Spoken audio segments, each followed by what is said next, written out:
This morning, we're going to be looking at the 12 top tips to help you get more referrals. And at GreenStones, this is something that we're passionate about because the majority of our work comes from, you've guessed it, referrals. So we've spent a number of years, hours, days reading books and courses and all the rest of it. And this is our collection of 12, and there's probably one or two more in there, practical ideas that we're going to share with you in order to help you get more referrals. As always, we would like this to be an interactive session. So in the bottom of your screen, to the right-hand side of the raised hand button, you'll see a little box that says Q&A, and it's got two little boxes over the top of it. If you click that button, you can ask questions. Those questions will appear on my screen, and then I will interrupt Nicola as she's in full flow and ask those questions on your behalf.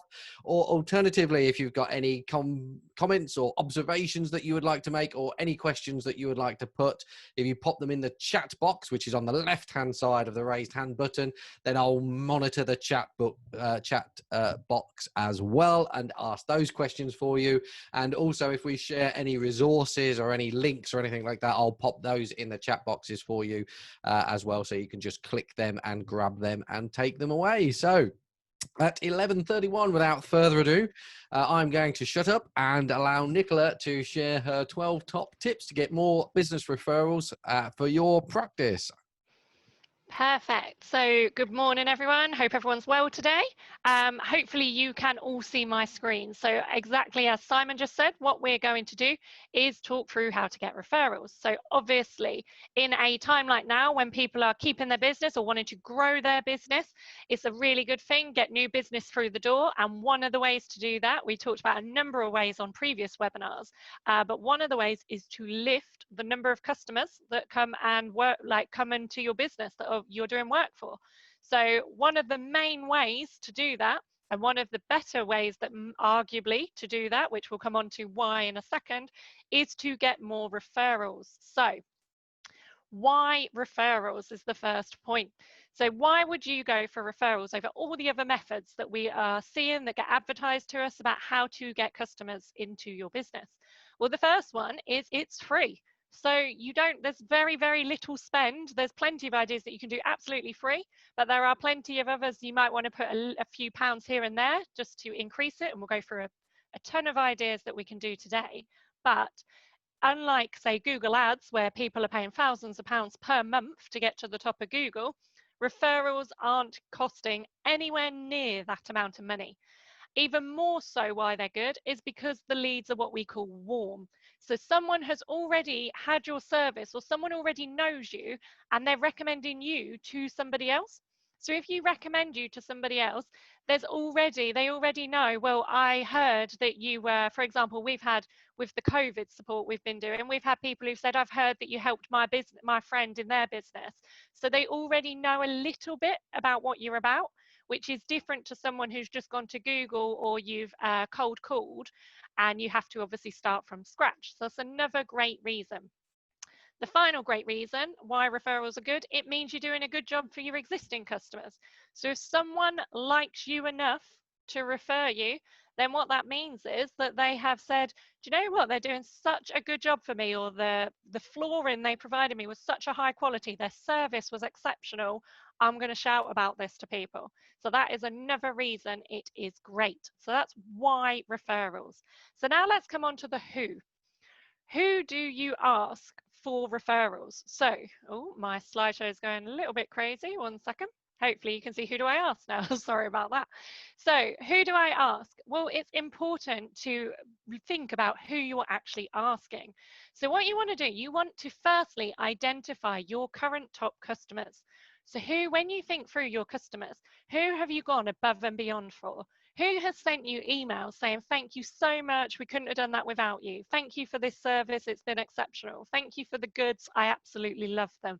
Who have you impressed with your business? You know what you're doing, you're providing a great service, a great product. Who has already experienced that and told you? So they're one of the first ones. So if you identify your current top customers, they could be your first person that you start asking for referrals. However, don't just think about asking those top customers. Don't even just think about your customers. Other people work with you. It's not just your customers. you meet people at networking, you might have a bank manager that talks to other people. From our point of view, for example, we might work with a solicitor who works with other businesses. So there's tons of different touch points. It's not just your customers when you think of referrals. So obviously, think about the bigger picture. But if you want somewhere to start with, those current top customers that are already shouting about you is a great place to start and build that confidence. So, oh, it's really going all over. Here we go. Sorry about this. So, know who your ideal customer is. So, what that means is, right, we'll go with this in a second. Simon, can you see it better? Is it working for you? I can see it, but it's going backwards and forwards exactly as it It's having a bit is. of a fit, so sorry about this. Hopefully my talking is completely not going through all the points anyway. So, know who your ideal customer is. So why is this important? Well, I'll give you an example. If I went to a travel agent and I said, I want a holiday in the sun, find me something. The first thing is, they might go, oh my God, where do I start? Where do I even look? The other thing is, they're going to now have thousands upon thousands of options they can send my way. And I'm here, I've actually got an image in my head, but I've not been specific. So at that point, they're more likely to pass me information that isn't really in keeping with what I want, or give me a lead or an idea that isn't really what I want. So what can I actually do? Well, if I say to that travel agent, I want somewhere that's sunny. I want to go, I want it to be about 30 degrees and I want to go in June. I want to sit on a beach. So I want the beach right outside my hotel. I want it in a 2-hour flight radius because the kids get cranky on the plane, etc., etc., etc. Suddenly, I've narrowed that right down. So she's no longer looking at South Africa for me because I've given her the 2-hour radius. She's now looking at Dubai because the heat's way too much. But so she's already more likely to hit what I want, as well as more likely to make a sale from her point of view. So how is that relevant to you? To know who your ideal customer is so that you can be specific, then what that means is when you're asking for referrals, instead of just saying, do you know anyone who we can help? What about if you said, look, we're looking to grow our business. We would love to work with people who have got 3 or 4 different offices. So maybe they offer cleaning facilities. We'd love to work with people who have 3 or 4 different offices so that we can get involved. Can you think of any local businesses in the Peterborough area who have 3 or 4 different business premises? Right at that point, the person you're asking knows more what they're looking for. So they're more confident to give an answer. They feel they're more likely to tick the box that you want. So they're more likely to think, I'm going to help them because I know what they're looking for. And you're more likely to get what you want. So that's why it's really important to be specific. So the next thing that we often hear pushbacks here.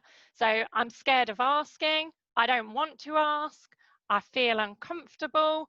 So these are often pushbacks, and I completely get all of that. And we hear tons of people, you're not alone if you think this, tons of people say the same things when we talk about referrals. So how about instead of you just coming straight out and asking for a referral, you ask permission to ask for that referral. So I'm really sorry about my slideshow. Simon, can you see it okay? Would it be better on your screen, do you think? I can see it perfectly. Perhaps if you close it down, Nicola, stop the share screen, close it down, and then open it up again. It might work better. And just to share, to share sure. what. Sorry, Nicola. Go on. If you've got any questions or anything, yeah. So just to share over the top of that, why Nicola just reboots that. When you look at your ideal client or your ideal customer, when you're sharing that with the person that you're asking for the referral, it's very important that you ask them things that they will know. So it's no point asking somebody if they know a business that turns over £1 million, for argument's sake, because very often, unless they're an accountant, they don't know what the turnover is. So you need to ask specifics around what people can physically see. So good ones is like Nicola said, around the number of offices they've got or the number of buildings they've got. You can be specific around industries, so car retailers or printers or things like that. You can sometimes go as low as number of employees, for example. So people know whether people employ people or don't employ people, but they don't necessarily know whether they've got 5, 10, 15, or even 50 employees. So the more overt and the more specific you can be around what it is that you're asking for, the much more likely somebody's going to be able to recognize somebody and make that referral, and also not waste your time in sending people that you don't want to work with. So the identifying the ideal customer is a really, really important one for us. And then explaining that explicitly to the person that you're asking. And also, if you're specific about what you're asking for, then the person, and Nicola's now going to come on to this, I know, but the person that you're asking feels much more comfortable because they know that they're not wasting your time and the potential referrer's time. So if we've got the slideshow running again, Nicola, I let's believe just so. see. Sorry about that. Let's just see if it works this time. Okay, so everyone loves the technology glitch. So what that means then, so we were just saying, the ideal customer and people not feeling comfortable. So instead, ask for permission to ask for a referral. So what does that mean? Well, firstly, it makes you feel more comfortable is the first one, because if you're not comfortable in something you're doing, people can sense that. So if it helps you feel more comfortable, then obviously that's one great thing, because you've got that energy level when you come to ask. However, another big point that people don't think about, it actually makes the person you're asking feel more comfortable too. So if I was just going to say to you right now on this spot, can you think of anyone I can help? And the panic is there. So firstly, I've not been specific. I've not thought about what I'm doing. And I am just asking you. It's just taking you by surprise. You're just sat there with your cup of tea, watching this technology glitch problem and listening, hopefully, to all these tips. And it's taken you by surprise. However, if I were to say to you, right, what I'm doing, we're doing this webinar, and do you know what? After this webinar, I might think about saying, you've just listened to this webinar. Now in the future, if we ever ask you for a referral, you can see would that be okay? Would that be acceptable? So you can then make the decision, and it's been framed for you. But it's exactly the same with every time you ask for a referral. If you frame it for someone, if you tell them it's coming, they're less scared, they're less on the spot, you're less scared, and so it frames it nicely. So a great, great, great question is, how about asking permission? So if you said to me that you want me to refer you to someone, and you said to me, do you mind next time we speak if I asked you for a referral? And I'd be thinking, they want me to go out looking for a referral for them now. So I know I need to know that. And I've got a meeting with them in a month's time, for example. So I've now got a month to think about, could I find them a referral? So, and obviously just about what we just spoke about, if you can be more specific in doing so, that's even better. Because obviously if you change that word into me and you say, Nicola, great, thanks very much for the webinar. I'm going to do referrals. I was wondering, when we next meet, could you possibly think of, is there anyone you know? If I ask you when we next meet, I'm looking for someone who's been around for 3 or 4 years and who is looking to expand their business and buy a property. At that point, the next month, when I'm looking and helping businesses that want to buy a property, I've got you in my mind, because I know that you've asked me for one. And if I can help the business I'm helping, if I can provide them with a service by helping you and them, then it's win-win. So that's a great way to frame it. Ask permission. So that's another point you can do. So what else can you do? So what other methods are available? So there's a ton of other methods, and a lot of them, when we go through these, work around that framing, work around not putting people on the spot, and around the psychology linked to asking permission, making people aware that it's something you want in the future. So let's go through a few of these.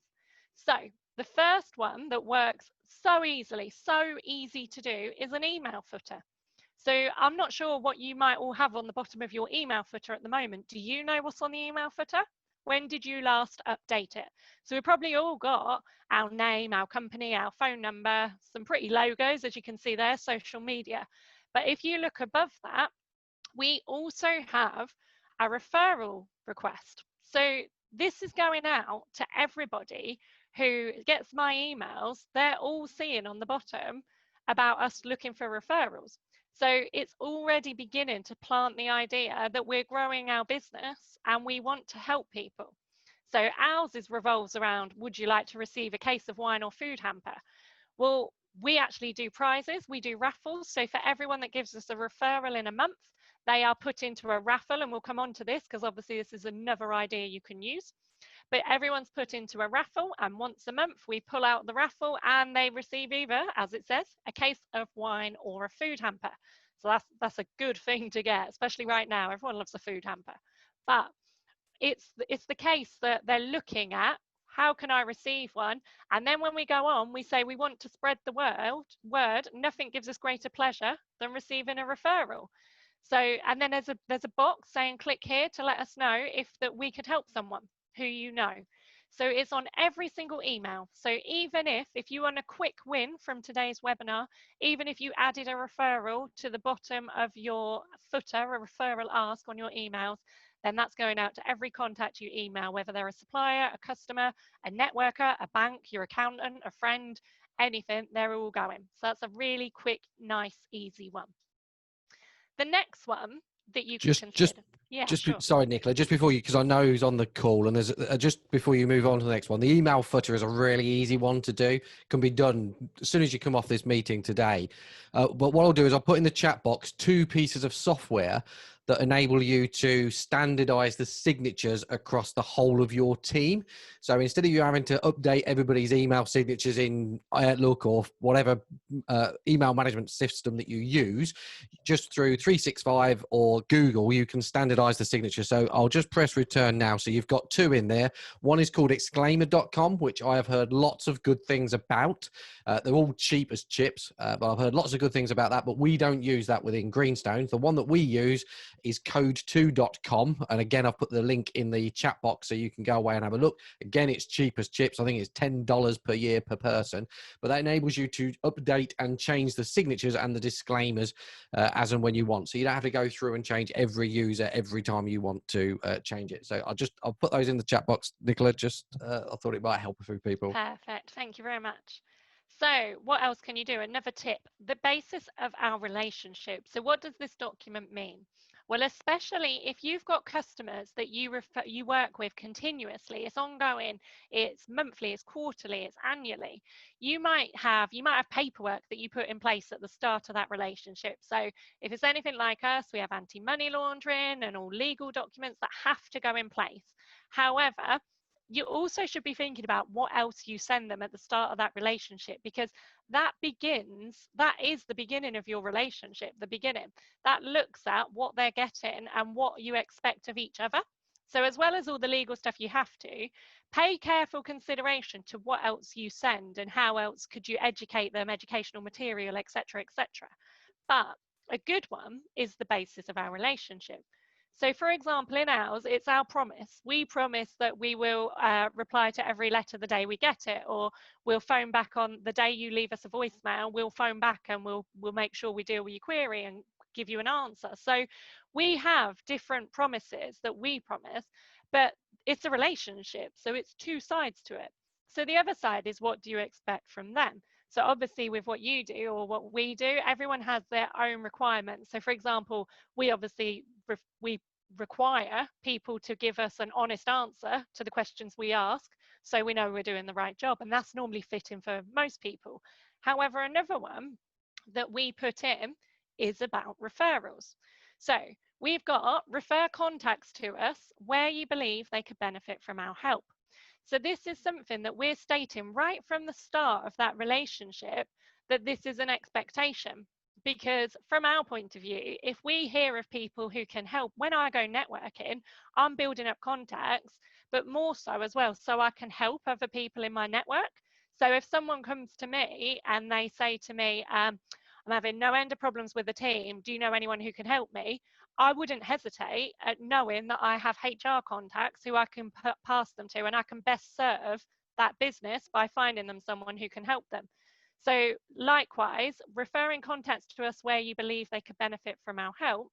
If you know someone and they're looking for help, then it's a good thing to help people by giving a referral. And obviously it helps local businesses, etc. And it helps spread the word of people who are doing good. So if you do it for people, if we do it for people, it's a good thing to educate your customers that referrals are a great thing to do. And again, by having it there at the start of the relationship, you are showing them But this is, you've already framed it, you've already framed that you're looking to grow your business, you like referrals. So this is another point that frames it in their head so it doesn't come out of the blue and shock them. So that's another one that you can do. Another way is an agenda. So if you have meetings with people, I'm not sure if you do or don't, but a great way in terms of what we're about to talk about, a great thing you can do is send an agenda. So some of you might already be doing this, some of you might never do this. It's a good way for timekeeping. If you struggle to keep to time, it's a good thing because you both know what you're going to talk about. There's clarity there over what's going to happen in that meeting. You can tick them off as you go so you don't forget anything. But you can add other things to it. So if you see at number 10 there, we have got anyone else. So we go all the way through the meeting and we've just solved some problems, worked through some ideas, talked about their accounts, talked about their tax planning, done a budget for them, etc., etc. And they say, brilliant, great, I feel like I've got exactly what I need. Thanks very much, we're towards the end of the meeting. So coming back to the agenda, number 10, anyone else? Okay, glad you got some use out of that. Is there anyone else who you know, who you think would also benefit from having a budget done or a cash flow forecast? Or in your business, is there any? Great, I'm glad you got some help from, you might have done a terms and conditions if you're in legal side. You might have written some terms and conditions. Great, that's really good. I'm glad you're pleased with the process. Is there anyone else that we can help? So by putting it on that agenda, you're going to bring it up. You're also going to have sent them the agenda in advance of the meeting. So again, they know the question is coming and it allows you to tick it when you, if you get that nervous, uncomfortable feeling, you've ticked number 9 and number 10 says, anyone else? So now it's your time to ask the question. So that's another great way that you can do it. And if you want a copy of an agenda, if you want an agenda template sending out to you, just let us know and we can send out an agenda template that you can obviously frame with your logo and everything in the corner so that you can use it as a starting point if that helps you. The next point we do is a survey. So when working with customers, obviously it's really important to know what goes well and what can be improved on, because in life it's a constant cycle of obviously improving every day. What else can we do better? How can we make ourselves better and better? So when you do work for a customer, do you ask for their feedback? If you do some work in their house, let's say you're a construction, do you ask them what the work's been like? Do you ask how the process went, what that you could improve on, what went great? There's a few different reasons why you should do this. Number one, you know how it's going, you know how your customers feel you're going, and you can obviously see from their feedback, we're doing this great, we're doing that great. However, like maybe in that construction one, however, they said that they wanted a bit more communication with the way building regs were getting involved. So you will know for your next job you can do that.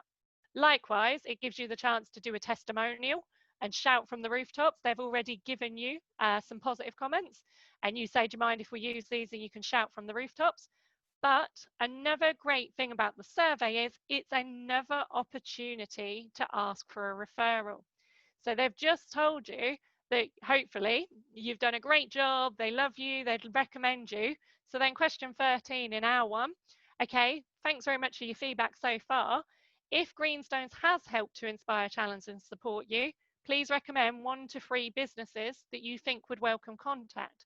And then there's a box for them to put the name. So again, in this, you could go as specific as you wanted. If you've done a particular project, you might say, if GreenStones has, or if your business has helped with XYZ, whatever project you were just doing, can you think of anyone else and recommend? And then you're not even having to ask the question. It's all written, it's on a survey, so they've got time to think about it. They can turn to their emails and have a little look and think, oh yeah, so-and-so said that, maybe I can put their name. So it gives you the opportunity to let them think about it. You don't have to have that nervous moment of, oh, I'm uncomfortable, and they can put it in the box. And then you can always follow them up. You can pick up the phone in the future and say, oh, thanks very much for filling in our survey. Thank you for your comments. You can obviously deal with any points that you might need to. And you can say, on 13, I see you gave us a referral. Do you mind if I ask you a little bit about them, for their contact details? And then you've already got yourself a referral. So it's a great thing you can do there. Just to twist that, the other side, you'll see our number 14, have you spoken to an independent financial advisor in the last 12 months? Well, with what we do, there are tons and tons and tons of times that people are in an accounts meeting and they might say, like as part of tax planning, we might say, what are you doing with your pension? Or we might ring up a few years, we always phone customers a couple of months before the year end, and we'll say like, year end's come in, profits are looking good, or wherever we're at, tax is estimated as this. What can we do to bring that tax down? And one of the options we always talk about is a pension. So often we aren't licensed ourselves in obviously doing pensions and investment advice, but our customers are at a stage that they want to save for their retirement, but they don't want to pay the same corporation tax that they're paying. So it's win-win. So then we have the question, have you spoken to an IFA? Because it allows us to best serve our customers as well as helping some of the other local businesses locally, so an IFA in this instance.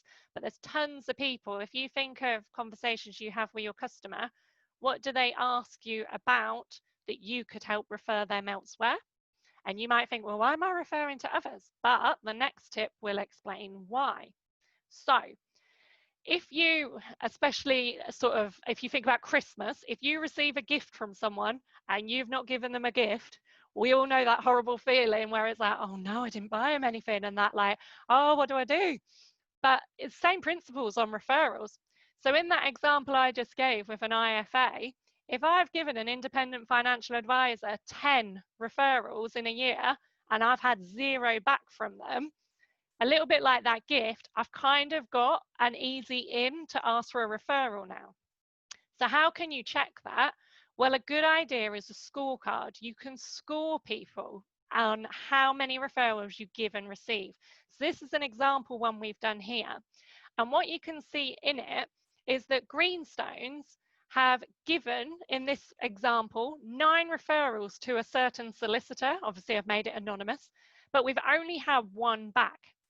So why is this really important? If you keep those numbers, then you can ring up that person you've referred to, and whoever that might be. So think about the industries that you always hear your customers saying about, and you can ring them up and say, right, we gave you X, Y, and Z. How are you getting on with them? Is everything going okay?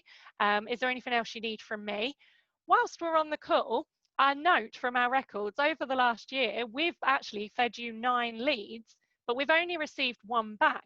Is there anything we can do to improve on that? Is there a way we can increase the referrals, sort of make it more mutual? And that's an easy way, because you've already given them something and people feel that they owe something in return. So that's something that can work well. So you might be thinking, who's the link for me? So obviously we've got there from professional services, the people we speak to, because a customer will sit in the meeting room and say, oh yeah, great, I've got a new company. Who do you reckon I should bank with? Or the pensions with the tax planning, or they're looking for insurance, or like I say, terms and conditions, shareholder agreements, solicitors. There's a lot of synergies between our industries. And the reason we've worked that out is because we listen to what we're being asked for. So let's go back to the building industry example. If you're there and let's say you're a plumber, if my plumber comes round to fix the boiler and then says, oh, your box is a bit naff on your electrics, like you need this updating, I'm going to ask him, of course, for an electrician. So if he gives me the link for a name for an electrician, you could kind of then hope that there's an owing between the two. So the plumber's given me the electrician's name. You'd hope in the future that electrician will return the favour to the plumber. So think about your industry, think about what your customers ask you for, and then build up a little group yourself. And you can make this as formal or informal as you want. You could just keep a spreadsheet with them and every now and again pick up the phone and check in, or you could really formalize it and you could have meetings with these people as a group. So in this example, accountant, solicitor, insurance, independent financial advisor, and a bank, we might meet once a month and talk about our sectors. So what's going on in the banking world? What's happening in insurance? I'll explain what's happening in accounts and tax. And then that way we build a better understanding of the environment, so we can better advise our customers. And you're also using that as an opportunity to ask for referrals too. So you can make that as structured or as relaxed as you want to, but it's another really nice way to ask for referrals without feeling that discomfort and nervy feeling. So that's the scorecard. So what else have we got? We have leaflets. So again, if you don't want to go out and just say it, frame that mind again for the customer, for the person that's come in to see you, how you can help, and GreenStones can say thank you. These are items that are in every one of our meeting rooms. So they're in our meeting rooms at the moment, and that obviously will come on to what happens when we're not in the physical office, how else you can do these. But these are in our meeting rooms. So if someone's waiting for a drink, they might pick up the leaflets, read the brochures around, and this is one of them. So they're seeing, well, firstly, a glass of wine, which people often like the look of, and they're looking at what they can do. And on the inside, it shows them a little bit like the text on the bottom of our email that we want to spread the word. So basically, it's just saying, if you refer us to someone and let us know, we will put you in our raffle for winning a hamper or a box of wine. And sometimes people don't even necessarily fill out the leaflet. We get a referral and they tell us, oh, my friend or my mum or someone has just set up a business, or I've just come across this and wants help with their tax. And even if they've not completed the leaflet, we complete it on their behalf, so they're entered in the raffle. So obviously the leaflet being there allows people to have a little look and frame and know that you're going to look for growth and referrals. So here's an example of those leaflets. You'll also notice it's next to a box of wine, which over the time, this is a bit of an older picture now, but over the time, Majestic Wine that's now labeled GreenStones. So we've had the boxes made for us and put in a logo. So that's obviously one of our meeting rooms. So someone comes in, sits down, and often the joke is, oh, I'll have some of that wine. How do I get that wine? And then obviously the leaflet is right there. So I've not even had to ask them for a referral, because in that case, they've asked themselves, what do they need to do to get it? So if you've got something that you're willing to put on offer, so when I said at the beginning, spending a few pounds, if you've got a food hamper, wine, there's all sorts of things we've done, cakes, all sorts of items, vouchers, etc., you could do. If you're willing to do a raffle or something like that to encourage people, you need people to shout about it. You need it to be on display. You need it to be in a physical room for people to see. But obviously, if you're not in the office at the moment, or virtual has been the way forward for you, what else can you do? Well, pictures, social media. In fact, more people will see your social media page than they will see your meeting room. So if you say, thanks very much for your referral, it's been really great, give them the feedback. We're going to send you out, do you want a case of wine? You might give them the opportunity to choose. You might know their favorite if you know them well, and you might send it to them. And then just say, do you mind, once you've received it, just sending us a photo for us to put on our social media. So our social media, our website, our blogs often have on it people looking very happy with a big cake or a nice bottle of wine, a case of wine. And obviously people see the picture and go, oh, look at that wine, look at that cake. And they want to know what they've got to do to get it. So although they're not actually in the room seeing the wine, they're seeing on our social media that you can get this gift if you refer to us. So all they have to do is think of one business that they could, that we could help, pop it over to us in an email or pick up the phone or mention it next time we speak to them. And what does that mean for them? Well, that means they get entered into the raffle to win the cake or the wine or the gift of whatever is on offer at the time. So make sure the photo is obviously notified, make sure they're aware of it, so that your social media can be built with those pictures, so you're spreading the word about what you're doing. That's another good one you can do. Teamwork. So it's really easy for anyone who's on this call. I'm saying it to you and you might be thinking, yeah, I could do that. But how many people are in your team? How many people are speaking to customers day in, day out? It might be, you might now be at the level that you're more the strategy, and actually your customer contact, you're not on site as much because you're out trying to get the new work and having the new meetings and quoting, etc., thinking about the way you're driving the business forward and spending your time on the business. So if you're doing that, the people that are seeing your customers are your team. So you need to get them involved too. So how can you do that? Well, a great thing you can do is to set KPIs, key performance indicators. So again, you could have everyone in the office is targeted to ask for 1 referral per month. So just all they've got to do is ask for it. And obviously that means that if it's not just you asking, it's also in that picture, the 3 of them and maybe a cat if you can train them well, then you can ask them for the referrals, to ask for your referrals too. So obviously the more referrals you ask for, the more chance you've got of getting a meeting, the more chance you've got of converting it, the more likely your sales will go up. So the more people asking, the more opportunities to ask, the better. So if you are willing to put it on your email footer and train your team, straight away you've got all your emails going out and the fact that your team are now asking, you've already massively increased the number of people asking for referrals. So that's a really good one. And again, you can make that as fun or as competitive as you want. So you could have referrals asked for. You could, again, a bit like that scorecard, you could score it because people love a bit of a competition or a game. And if so-and-so here, let's say Jane has got 1, Sarah's got 2, and Dan has got none, Dan's thinking, damn it, got to ask for 1 because these 2 are ahead of me. So you can make it into a bit of a competition and a game. So that is another great thing. The more people involved in this, the better. Okay, so you might all know Simon. I'm sure everyone seems to know Simon. He follows us everywhere, even to the point we have a cardboard cutout of him in our office room. So in our meeting, even if he's not in for the day, he's still there, always still there, is a cardboard cutout. And obviously it's not just me that thinks that, because the amount of people that have sat down and gone, oh God, I thought it was him. And it's just Simon stood in the corner. It's not, it's the cardboard cutout. So what you can do with Simon, or the cardboard cutout option, is again, it breaks the ice. If you've got someone who's nervous, and we just said about getting the team involved, if they're nervous to ask for a referral, well, if someone sees Simon or sees the wine, they're already pointers that you can help to help that team member feel more confident in asking, or to make the customer ask themselves and say, what's that all about then? And if you look at what Simon's actually saying, who do you know who might like to work with us? We're looking to grow and would love to hear about them. So it's saying for it. It's already saying what you need.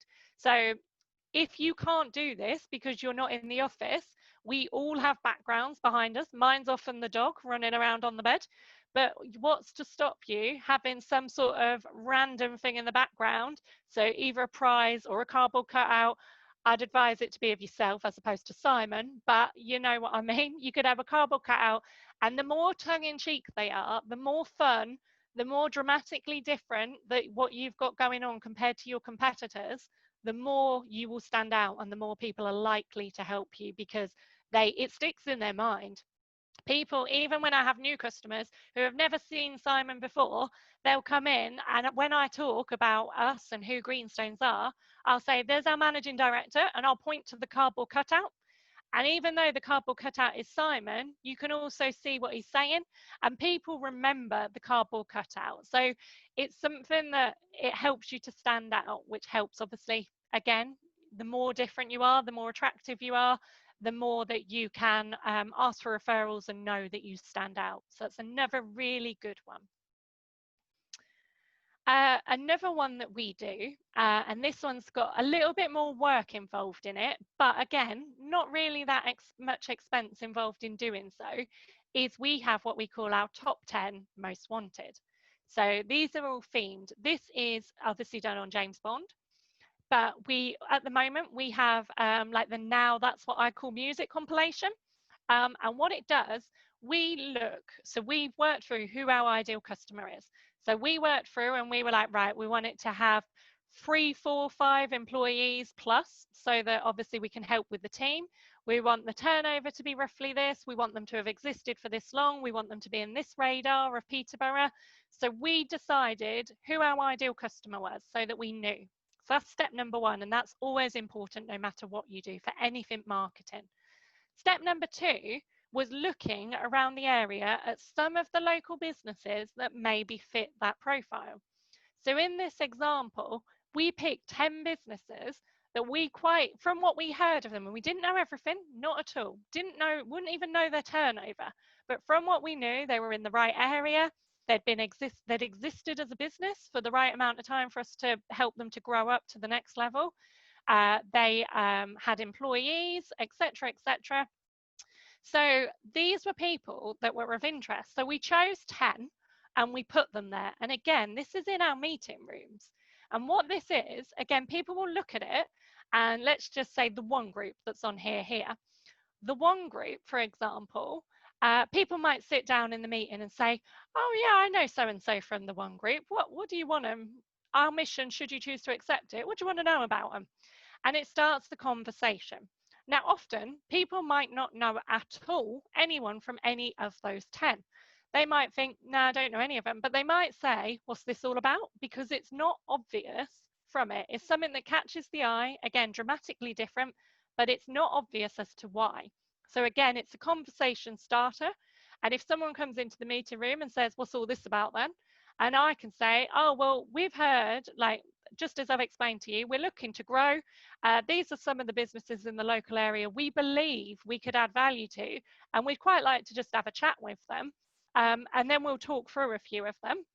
And people will then remember. So if they go networking and see it, they will think, oh, the one group, I swear I've seen that name before. And it will hopefully come to mind about this poster.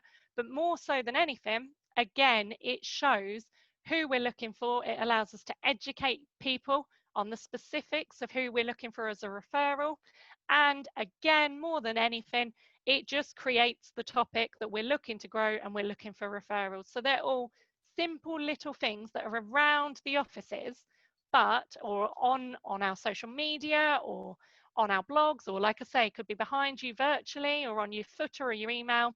And they're all little things that start the conversation to help ease people in.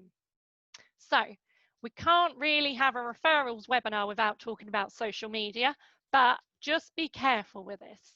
So social media, people usually, if we talk about referrals, people usually say, what about LinkedIn? What about Twitter, etc., etc. So social media obviously is a huge tool, and you'll have all sorts of people, all sorts of businesses who can help you get to the top of Google, build 1,000 contacts in LinkedIn in 1 second, or whatever the current thing is. But just be really careful with social media, because obviously all the other referral points we've looked at tend to be people that know you, tend to be people you've already worked with, or people who you can help too, and you can build a relationship with. The really edgy thing about social media, or thing to be wary of, I guess, is that often, how many times have you had somebody appear in your LinkedIn emails and they're like, hi Nicola, great to connect, here's my service, do you want to buy? And I'm thinking, I don't even know who you are or what you sell, it's just appeared. And for me, and for most people, obviously, people buy people. So it's all about relationships. So just be careful when using social media. I'm not saying don't use it, obviously do. And we've used some of those tips was talking about putting things on social media, but think of social media as more an educational platform. So a way to tell people what you're all about, help them with some tips of what they can do, help them to understand something, share a video that might be relevant to them, show that you can win a case of wine if they refer to you. But just be careful not to go jumping in all guns blazing, because it obviously does work for some people and on some instances, but referrals is more all about building that relationship and asking who else can we help, how we've helped you. So just be careful with that one. So that is the end of the tips. So I think there's a few more than 12 there actually. So the really important thing with any webinar, any course, any seminar, anything like that you go on, is what one thing are you going to do? So even if you keep a copy of your notes from this and you just pick one, it might be the email footer, it might be the survey that you're going to start surveying your customers and add that on the end. It might be you're going to have a team meeting and tell your team, we need to all ask for referrals, and we're going to create a bit of a game around it and a target. So what one thing can you commit to doing so that this webinar has obviously helped the chart? It's great listening to the webinar. It's great that you've taken the time out your diary to attend. But when you go back and those emails come in, it's really easy to go back to normal life and business. So What one thing can you make a change of instantly, or put it in your diary and make a change and commit to it, so that you can make sure that you take action off of what we've just spoken. You can see results from it. So I'm going to open up the floor to any questions. We'll bring Simon obviously back in. And thank you very much for listening. Thank you so much for your patience with the technology issue earlier. And if you have any feedback for me at all, please feel free to contact me at nicola@greenstones.co.uk. So any questions?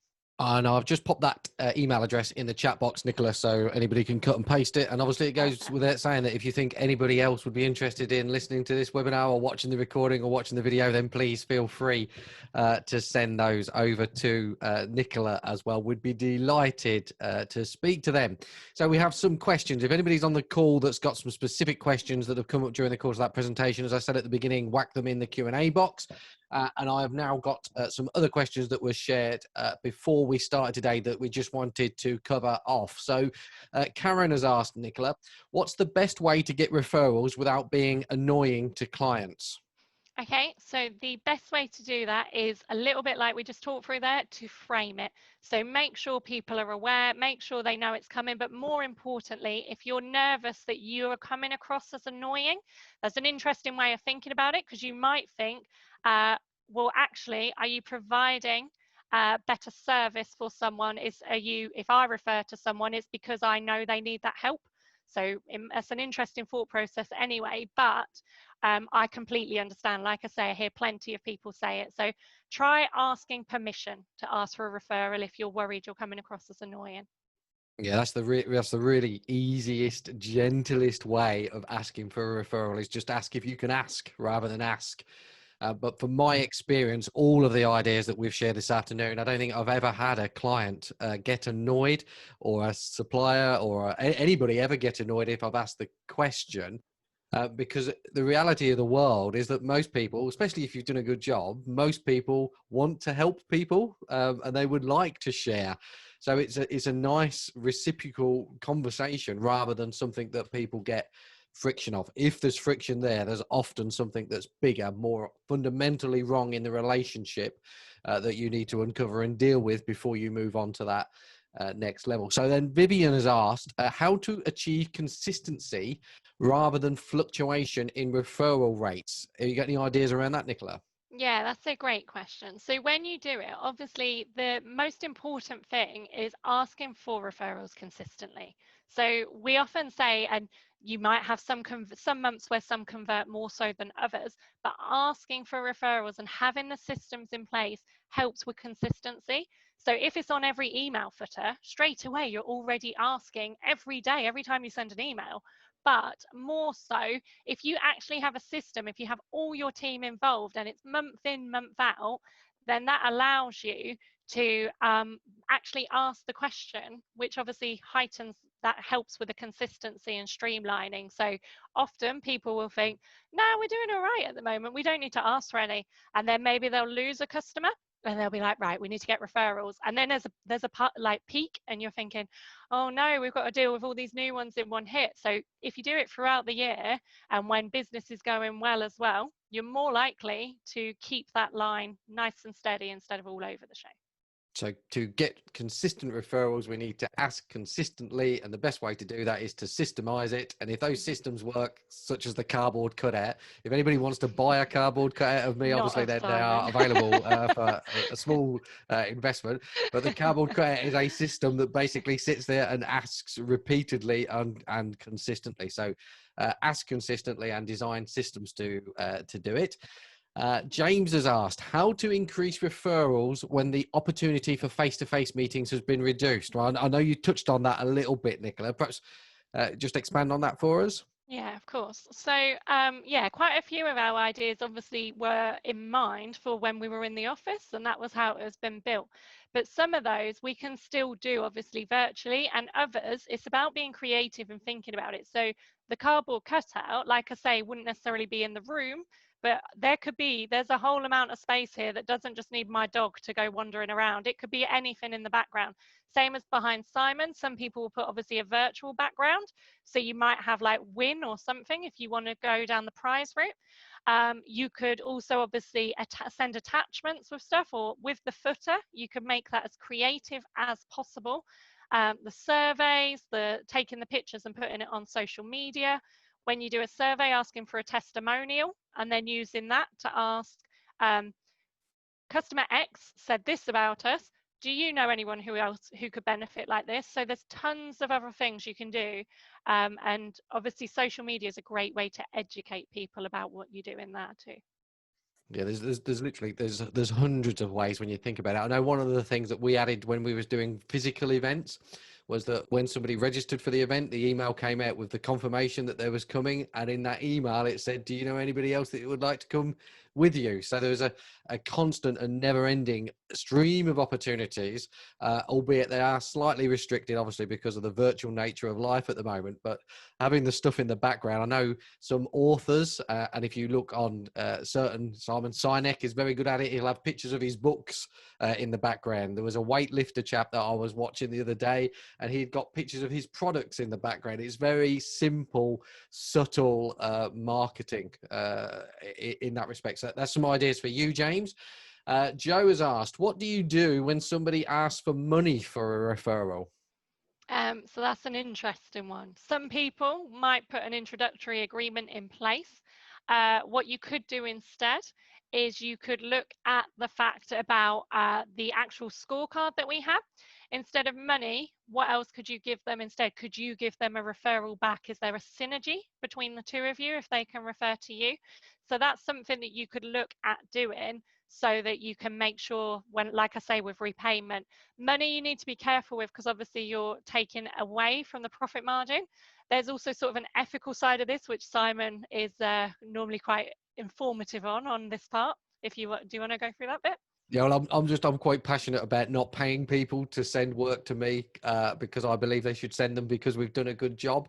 And the flip side of that is that I don't send work or send referrals to people that pay me to send them, because it feels like I'm conflicted. I want the person that I'm referring to feel looked after and to go to the best place without any element of potential conflict because I'm being paid for the referral, and vice versa. Now, there is a slight exception with that with the IFA work that we do because of the work that we have to put in. But other than that, I personally don't agree with it. But that's not to say that it's wrong by any stretch of the imagination in my world. It's what works for you as a business owner. And as long as it works and you're comfortable with it, then, as long as it's not illegal, obviously, as long as it works and you're comfortable with it, then I say do it. So the last question, I'll just make doubly sure. Yeah, the last question I've got, unless anybody else has got a question I want to whack in the chat box very quickly, is from Simon. How do you propose increasing success rates, i.e. actual referrals versus the promise to think about it and get back to you but never do, Nicola? Yeah, well, that's quite a common thing, even with new customers, isn't it? When someone's come and seen you. So on all of those things, again, it's about your systems. It's about commitment. It's about the way that you control the conversation, and the way that the meeting is held. So if someone says, yeah, I'll just need to go and check my diary, then ask them, great, that's brilliant. That'd be ever so helpful. Thank you so much. When would you be able to check? Do you know when you'd be looking to check your diary? Oh, yeah, well, I'm really busy today, but I'll do it on Friday. Oh, that would be great. So if I give you a call Monday at 10 a.m., you'll have had time to check your diary, will you? Yeah, perfect. And you're then holding a commitment, because they've told you Friday's the day they're going to check. They know you're going to ring on Monday. So again, this thing about accountability and making sure people are aware, they will look in the diary on Friday, ready for your phone call Monday. So that is a great way to help with the commitment side of this. Yeah, It so also helps. Oh, yeah, sorry. Sorry, go on, Nicola. I was just thinking, it does also help if you're specific. The more specific you are, the more one might come to their head straight away. So if you said, I'm looking for an accountant, they might be like, oh, yeah, okay. And normally people know their accountant. But if you say, I'm looking for an accountant in Peterborough who can help a limited company with this, like straight away, you can think of obviously one, hopefully, that you can go with on that basis. So a little bit like that travel agent example, if you narrow it down, the more likely you're going to get an answer on the spot as well. Yeah, so the important part of that was to keep control of the conversation for me. So if somebody promises you something, then you retain the control of the conversation, and be it Friday or Monday or week on Tuesday or after Christmas or whatever it is, that you diarize that or use a piece of software in order to be able to follow it up. So that's answered all of the questions, Nicola. I've got no questions in the box.